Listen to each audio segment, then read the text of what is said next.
13 chapter start कर रहा है सर्कल वाला। 13.1 खत्म हो जाएगी, ट्रू फॉल्स ही है वो तो मैं समझा दूंगा, बस करनी है। इसमें भी जो टर्म है वो समझ लेते हैं। देखो ये सर्कल है, ये सर्कल की क्या बोली जाती है? जी क्या है? क्या? ये जो बना दिया ये सर्कल है। इस लाइन को क्या बोलते हैं? रेडियस कह दो। क्या बोलते हैं? कोड। कोल्ड नहीं कहते, कोल्ड कहते हैं। और कोल्ड क्या बोलते हैं? क्या बोलते हैं इसको बताओ तो? चौड़। चौड़। चौड़। चलो और बेसिक भी नहीं बताया। इसकी जो बाउंड्री होती है उसको बोलते हैं सर्कमफ्रेंस। इसमें एक बीच में पॉइंट होगा वो बोला जाएगा सेंटर से सर्कमफ्रेंस की डिस्टेंस, चाहे किसी भी डायरेक्शन में बना दो सेंटर से सर्कमफ्रेंस, वो सब क्या बोले जाएंगे? रेडियस कहते हैं। सेंटर से सर्कमफ्रेंस की डिस्टेंस कहीं पे ही मिला वो क्या होगी? रेडियस। सर्कमफ्रेंस से सर्कमफ्रेंस की डिस्टेंस, सर्कमफ्रेंस से सर्कमफ्रेंस की डिस्टेंस चाहे कहीं पे ही मिला वो क्या होगी? कॉर्ड होगी वो। सर्कमफ्रेंस से सर्कमफ्रेंस की डिस्टेंस, लेकिन सर्कमफ्रेंस से सर्कमफ्रेंस की डिस्टेंस और बीच में आ जाए सेंटर तो उसका एक अलग नाम दे दिया है, डायमीटर। ठीक है, क्या बताया? सर्कमफ्रेंस से सर्कमफ्रेंस बीच में सेंटर होगा तो डायमीटर एक अलग नाम है। एक तरह से ये कॉर्ड भी होती है। तो ये पूछा जा सकता है सबसे बड़ी कॉर्ड कौन सी है?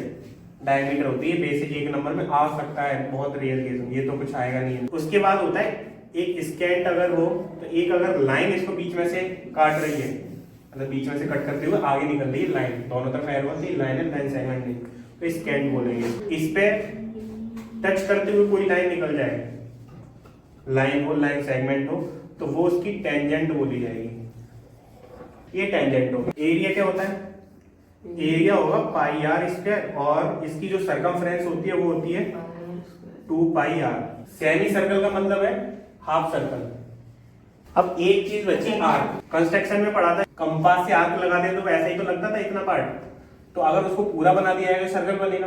तो इसमें से अगर आर्क ढूंढना है तो हम इतना कर सकते हैं ना कि इतना हटा दो, ये आर्क बचा हुआ है। आर्क क्या बोला जाएगा? जैसे यहां से यहां तक हमने कर दिया तो ये एक आर्क है, नाम दे सकते हैं ए बी आर्क। इसको क्या बोल सकते हैं? आर्क। ये छोटा आर्क है और ये बड़ा आर्क बोल सकते हैं, तो ये माइनर आर्क हो जाएगा, और ये वाला मेजर आर्क। ठीक है, अब बचता है सेगमेंट। ये वाला बनाने के बाद इधर देखो, सेक्टर क्या होता है? सेंटर से 2 रेडियस खींची जाए, ये आर है, ये भी आर है, तो ये जो पार्ट बनेगा ये बोला जाएगा सेक्टर। ये छोटा वाला पार्ट है, ये छोटा वाला सेक्टर है, तो इसको माइनर सेक्टर बोल सकते हैं। और ये जो बचा, ये बचा मेजर सेक्टर। ठीक है, छोटा वाला चीज माइनर हो जाएगी, बड़ी वाली मेजर। फिर आता है एक सेगमेंट। सेगमेंट में क्या होता है? एक कॉर्ड होती है और एक सर्कल वाला पार्ट होता है, तो ये वाला पार्ट बोला जाएगा सेगमेंट। तो ये बोला जा सकता है माइनर या मेजर?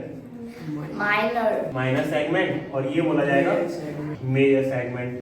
ठीक है, सेक्टर में रेडियस ली जाती है 2 और सेगमेंट में एक कॉर्ड ली जाती है। ठीक है, पहली एक्सरसाइज निकालो।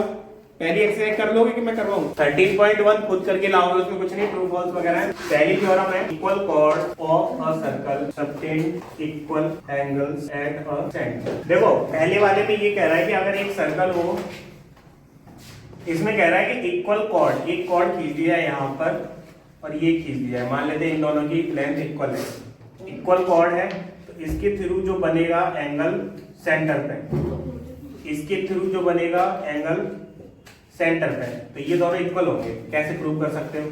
ये आर है, ये आर, ये भी आर, ये भी आर, रेडियस तो सेम रहती है ना। ये वाली लेंथ मान लो x है, ये वाली भी x होगी, फिर तीनों साइड हो गई, तो बाई किससे?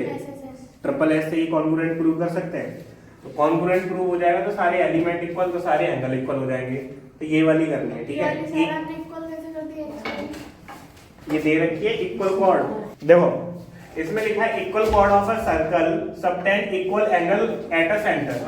सेंटर पे ये एंगल कुछ बनेगा वो हमें इक्वल दिखाना है। तो यहाँ पे गिवन टू प्रूव वगैरह जो लिखना हो वो लिख लेना, मैं सीधा प्रूफ लिखता हूँ। In triangle AOB and triangle COD दोनों में हम दिखाना है कि कॉन्ग्रुएंट है, तो सारे एलिमेंट इक्वल हो जाएंगे। तो लिखोगे AB इक्वल टू CD, ये दोनों कॉर्ड दे रखी है कि इक्वल कॉर्ड हो, यहाँ से लिख सकते हो गिवन है ये हमें। उसके बाद क्या लिख सकते हो, A O equal to O D, ये क्या है रेडियस ऑफ अ सर्कल, ठीक है, और O B equal to O C दिखा दिया, ये क्या हो गया रेडियस ऑफ अ सर्कल, ये भी है। देखना by and triple S congruent criterion, triangle क्या होगा, triangle AOB congruent to triangle COD, दोनों कॉन्ग्रुएंट हो गए तो सारे एलिमेंट इक्वल हो जाएंगे। यहाँ से लिख सकते हो then AOB equal to angle COD, क्यों होगा, in congruent triangle all corresponding elements are equal, ठीक है, ये इक्वल हो गए, यही बस लिखा। इसके थ्योरम के जो प्रूफ बचेंगे वो इजी है, कर लेना खुद। सेकंड क्या हो गया, the perpendicular from the centre of a circle to a chord bisect. अब दूसरा वाला स्टेटमेंट केवल लिखा हुआ है, समझ रहे हो, तुमसे पूछे जाएंगे कल। एक सेंटर है, सेंटर से एक कॉर्ड पर परपेंडिकुलर खींचा जाता है, सेंटर से इस पे कॉर्ड पर 90 डिग्री का एंगल बनाते हुए खींच दिया लाइन, ठीक है। अब इसको हमें ये प्रूव करना है कि ये वाली साइड इसके इक्वल आएगी, तो क्या करोगे, इसकी रेडियस मिला लेते हैं, ये इसके इक्वल है, ये कॉमन है, ये 90 डिग्री बनेगा क्योंकि परपेंडिकुलर, तो उससे भी दिखा सकता हूँ। प्रूव करने वाले इजी है, मैं नहीं करूंगा, ये कोरोलरी है। Prove that the perpendicular bisectors of two chord of a circle, ये सारी जितनी थ्योरम लिखी है सब करके लाओगे, एग्जांपल करके लाने।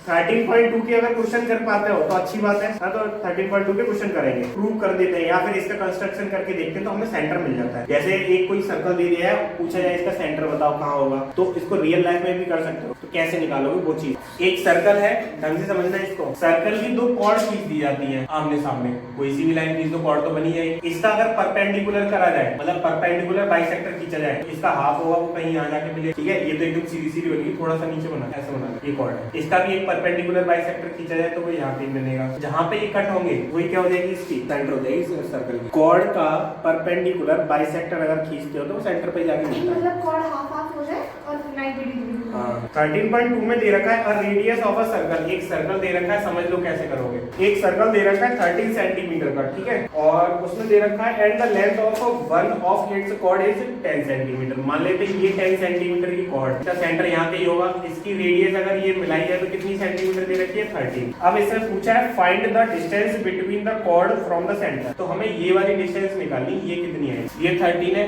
ये 10 है।